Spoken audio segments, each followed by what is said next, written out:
Hi everybody, it's Craig with Austin Underground. I'm here with the Glitch Mob at ACL 2014. How you guys been doing today? Yeah, show went well, or show is about to go well later this evening. Yeah.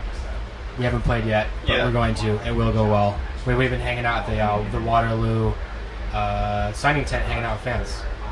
So we love Austin so much. Yeah. So you guys got your start in Los Angeles, the electronica trio.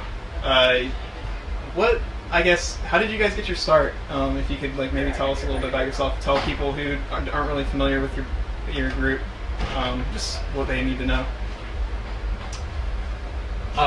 Well, really the way the Glitch Mob started was we were really just all friends first, and we were playing in the same similar kind of music circles, and playing a lot of the same parties and in the same rooms and close time slots.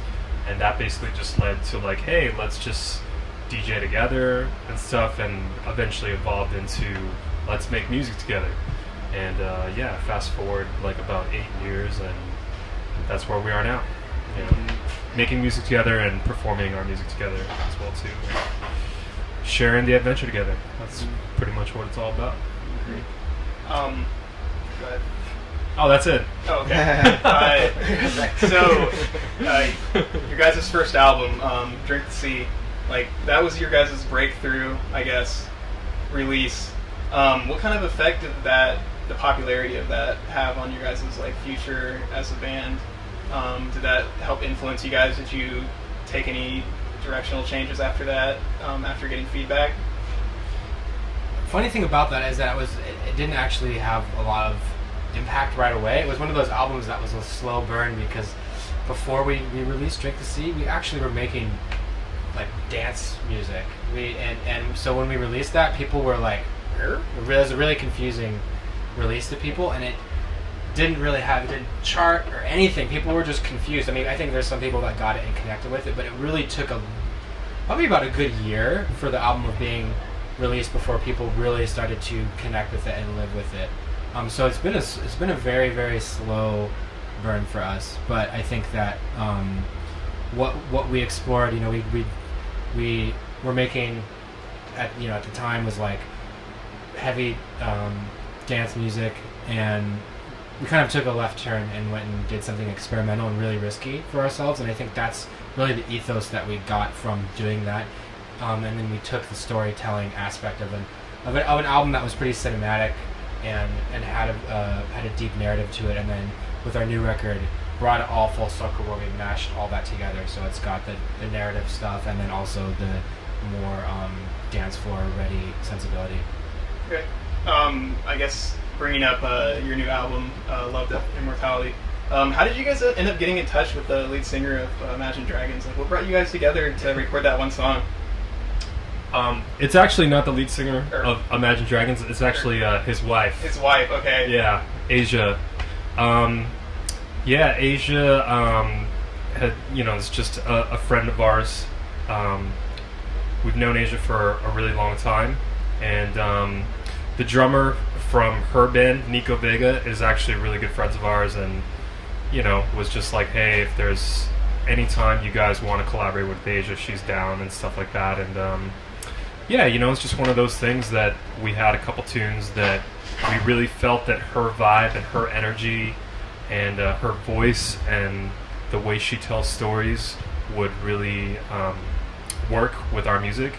And so we hollered at her, and we're lucky enough to have her in LA to track a couple tunes, and the rest is pretty much history.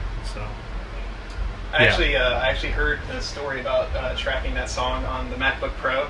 Yes. Could you maybe elaborate a little bit on that for people who haven't heard the story before? Yeah, so we had gone back and forth. We'd actually had written lyrics and melodies and tried a bunch of different vocalists. So there was a whole other version of Love, Death, Immortality that had all sorts of different stuff on it, and it just wasn't quite right. And when we finally got in touch with Asia, she nailed both of the songs right away, but she was on tour with Imagine Dragons, and just touring around with them. I think Nico Vega was opening for them at the time.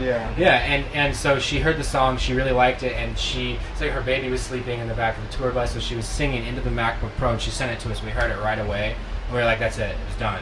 Nothing changed from those original scratch vocals that she recorded. We heard it and we just knew, even though we had tried probably like 10 different vocalists and we had written all this different stuff. So she really got her head into the song right away and figured out the vibe of what we were saying. So she's an incredibly talented vocalist and lyricist, and yeah, we're really honored to work with her.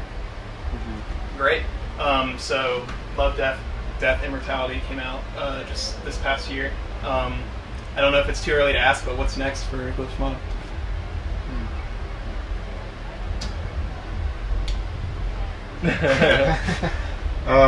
What is next for Glitch Mob?